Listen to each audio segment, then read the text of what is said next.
आपको बताने वाला हूँ हाइड्रोसील के बारे में। क्या होता है हाइड्रोसील, क्यों होता है हाइड्रोसील। अक्सर हाइड्रोसील का नाम सुनते ही लोग डर जाते हैं, लेकिन इसमें डरने जैसी कोई बात नहीं होती है। आज मैं आपको एक एकदम आसान भाषा में हाइड्रोसील के बारे में बताऊंगा। जनरली ये हमारे स्क्रोटम रहता है। ये स्क्रोटम के अंदर ऐसी दो गोटी जो इसमें ऐसी रहती है। ये गोटी के ऊपर एक आवरण रहता है, उसको हम ट्यूनिका बोलते हैं। इसके अंदर नॉर्मली जो पानी है वो सर्कुलेट करता रहता है, ताकि बाहर का इन्फेक्शन या तो बाहर के ऐसे झटके से एक गोटी को बचा के रखता है। ये गोटी का काम होता है स्पर्म को बनाने का। कई बार क्या होता है, ये अंदर का जो पानी है इतना ज्यादा बढ़ जाता है तो उसकी साइज बहुत ही बढ़ जाती है, तो उसको हम हाइड्रोसेल बोलते हैं। लाइक ऐसा देखो, इसमें ज्यादा पानी बन गया है और एकदम उसका साइज बहुत ही बढ़ गया है कंपेयर इसकी। इसको ही हम हाइड्रोसिल बोलते हैं। ये हाइड्रोसिल होने के दो रीजन हो सकते हैं, प्राइमरी और सेकेंडरी। मैं पहले आपको सेकेंडरी बताता हूँ ताकि इजीली आप प्राइमरी को समझ पाते हैं।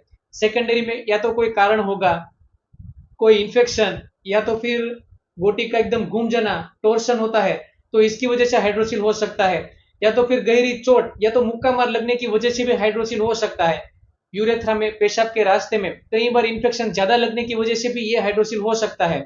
हर्निया का ऑपरेशन के बाद या तो फिर वेरिकोसिल का ऑपरेशन के बाद ये हाइड्रोसिल होने के चांसेस बहुत ही ज्यादा बढ़ जाते हैं।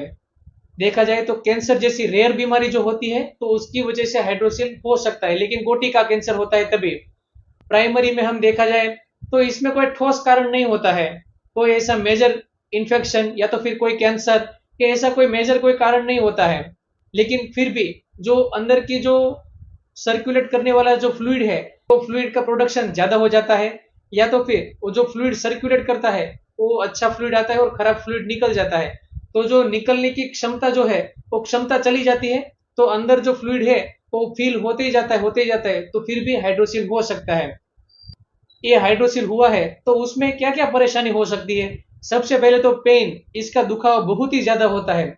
दूसरा होता है कि गोटी के आसपास का जो फ्लूइड, लाइक ऐसा जो गोटी के आसपास का फ्लूइड इतना ज्यादा बढ़ जाता है तो एक गोटी है वो सिकुड़ जाती है। सिकुड़ने की वजह से उसका स्पर्म क्वालिटी वो खराब हो सकता है।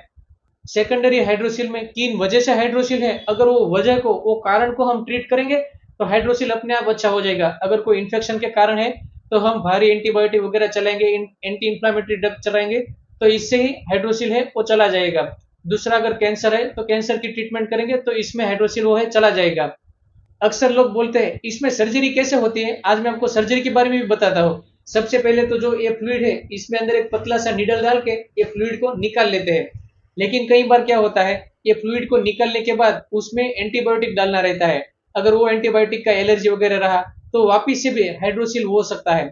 दूसरा एक ट्रीटमेंट होता है कि पूरा ये ट्यूनिका का जो लेयर होता है उसको ही पूरा आधा ऐसे काट लेते हैं, तो इसमें फ्लूइड जमता ही नहीं है, तो फिर कभी हाइड्रोसिल नहीं होगा।